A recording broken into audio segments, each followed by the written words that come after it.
केजरीवाल को अंतरिम जमानत दे दी है, वो भी 5 शर्तों के साथ। इससे पहले ट्रायल कोर्ट और हाई कोर्ट ने अरविंद केजरीवाल की बेल एप्लीकेशन को रिजेक्ट कर दिया था। आपको बता दें कि सर्वोच्च न्यायालय ने अपने आदेश में कहा है कि अरविंद केजरीवाल को 2 जून को सरेंडर करना है। पहले 10 दिन ईडी की हिरासत और फिर 40 दिन तिहाड़ जेल में रहने के बाद अरविंद केजरीवाल जमानत पर रिहा हुए तो उनके समर्थकों में खुशी की लहर दौड़ गई। दिल्ली में ही नहीं, पूरे हिंदुस्तान में अगर जो इंडिया गठबंधन के हैं उनको सभी उम्मीदवारों को इससे बहुत ज्यादा फायदा होगा। कुछ हो ही नहीं सकता था। ये बहुत माइंड ब्लोइंग, बहुत हम लोग सुप्रीम कोर्ट का बहुत बहुत धन्यवाद देना चाहते हैं। कुछ है आज के टाइम पे जो केजरीवाल जी को रिलीज मिली है, बेल मिला है और परमानेंट रिलीज भी मिलेगा उनको, ये पूरा कॉन्फिडेंस है दिल्ली की जनता को और सातों की सातों सीट। ये जो लोग कह रहे थे जो आम आदमी पार्टी के साथ नहीं थे वो अभी अरविंद जी के साथ है, इसीलिए इनको छोड़ना पड़ा क्योंकि वो लोग भी हमारे साथ आए हैं। शेर पिंजरे से छूट गया।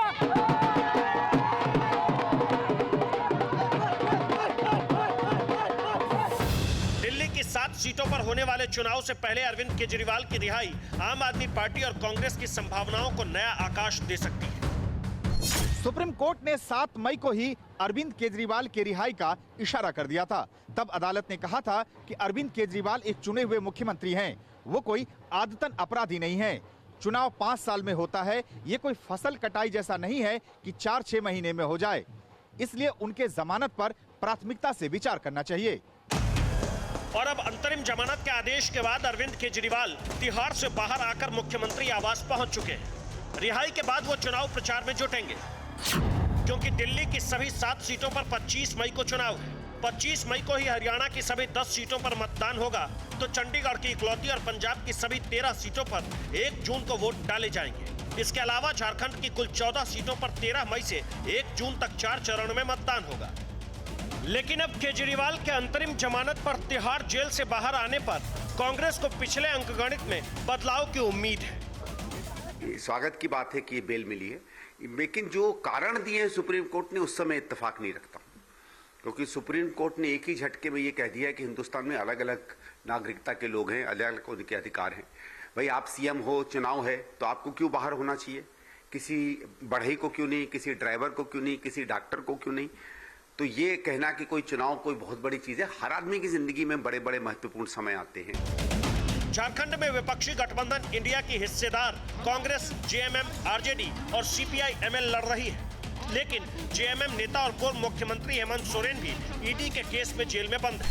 ऐसे में अरविंद केजरीवाल चुनाव प्रचार के लिए झारखंड भी जा सकते हैं, लेकिन दिल्ली और पंजाब में खुद आम आदमी पार्टी सत्ता में है।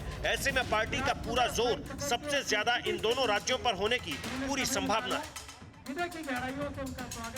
देश के संविधान के लिए समर्पित है, इस देश के लोकतंत्र के लिए समर्पित है और इस देश के संविधान और लोकतंत्र को बचाने के लिए वो 1 मिनट तो क्या 1 सेकंड भी वेस्ट नहीं करेंगे। ये हैं अरविंद केजरीवाल। और जो स्वाभाविक बात है कि कैंपेन बदलेगा, लेकिन मुझे लगता है कि अगर सुप्रीम कोर्ट ने आज ये फैसला दिया है, ये इस बात का द्योतक है कि बदलाव की शुरुआत हो रही है, तानाशाही का अंत हो रहा है, लोकतंत्र पे को बचाने का समय आ गया है। और मुझे लगता है कि अब भारतीय जनता पार्टी को डर लगना चाहिए कि उनके अंत की शुरुआत हो गई। ਤੁਸੀਂ ਦੇਖਿਓ ਹੁਣ ਜਿਹੜੀ ਆਮ ਆਦਮੀ ਪਾਰਟੀ ਦੀ ਜਿਹੜੀ ਕੰਪੇਨ ਹੈ, ਜਦੋਂ ਸਾਡੇ ਬੱਬਰ ਸ਼ੇਰ ਆਣਗੇ ਪੰਜਾਬ ਦੇ ਵਿੱਚ, ਤੁਸੀਂ ਦੇਖਿਓ ਉਹਨਾਂ ਦਾ ਜਲਵਾ ਦੇਖਿਓ। ਪੰਜਾਬ ਦੇ ਲੋਕ ਤਿਆਰ ਹੈ ਜੀ, ਜਿਹੜੀ ਇਹਨਾਂ ਨੇ ਜੋ ਇੱਕ ਬੇਗੁਨਾਹ ਨੂੰ ਅੰਦਰ ਕਰਕੇ ਜਿਹੜਾ ਕੀਤਾ ਸੀਗਾ, ਉਹਦੀ ਸਜ਼ਾ ਪੰਜਾਬ ਦੇ ਲੋਕ ਇਹਨਾਂ ਨੂੰ ਹੁਣ ਵੋਟਾਂ ਦੇ ਵਿੱਚ ਦੇਣਗੇ, ਵੋਟ ਦੀ ਚੋਟ ਕਰਕੇ ਦੇਣਗੇ।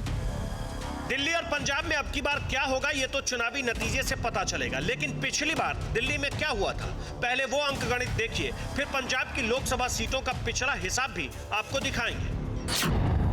दिल्ली की सभी 7 सीटों पर पिछली बार बीजेपी, कांग्रेस और आम आदमी पार्टी में त्रिकोणीय मुकाबला था, लेकिन बीजेपी ने अकेले 57% वोट के साथ सारी 7 सीटें जीत ली, जबकि कांग्रेस को 22.5% वोट मिले तो आम आदमी पार्टी को 18%, यानी दोनों को मिलाकर कुल 40.5% वोट मिले, जो बीजेपी से 16.5% कम थे। अब जरा पंजाब का रुख करते हैं।